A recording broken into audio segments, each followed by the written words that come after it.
আসসালামু আলাইকুম। সবাই কেমন আছেন? আশা করি সবাই ভালো আছেন। এটা ছিল আমার কলিজার টুকরার কাবিনের অনুষ্ঠানের মেহেদির ভিডিও। মূলত কাবিনের একদিন আগে আমরা মেহেদির একটা প্রোগ্রাম করি বাসায় ফ্যামিলি সব মেম্বার মিলে। এটা ছিল আমার ছোট চাচার মেয়ে। তারপর আমি কলিজার টুকরা বললাম কেন জানেন? মানুষের লাইফে কিছু, কিছু ব্যক্তিগত এরকম লোক থাকে যেটা আপনার কাছে আপনার জীবনের থেকেও বেশি। এই তো আমার বোন ছিল আমার কাছে এরকম। প্রতিটা ফ্যামিলিতে একটা বোনের দরকার। আর বোনের সাথে যে কথাগুলো শেয়ার করা যায় সেটা বেস্ট ফ্রেন্ডের সাথেও শেয়ার করা যায় না। আমার বোন কিন্তু আমার কাছে আমার বেস্ট ফ্রেন্ডের মতন। ওর বিয়ের ভিডিও মানে আমার কাছে আমি কি বলবো, আমি এখনও ভিডিওতে ভয়েস দিতেছি আর আমার চোখ দিয়ে অটো পানি পড়তেছে। আমি আমার বোনকে এতটা ভালোবাসি। আর এই তো আমি কিন্তু গানে নাচ পারি না, অর্ধেক ভুলে গেছি।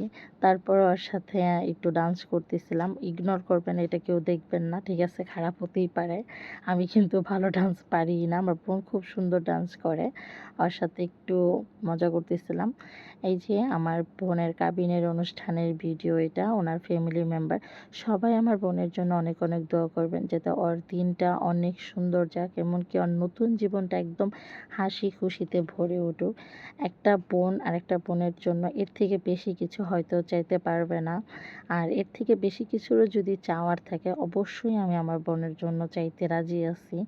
আর কথায় আছে না, ভাই বোনের সম্পর্ক সবচেয়ে বেশি মধুময় হয়।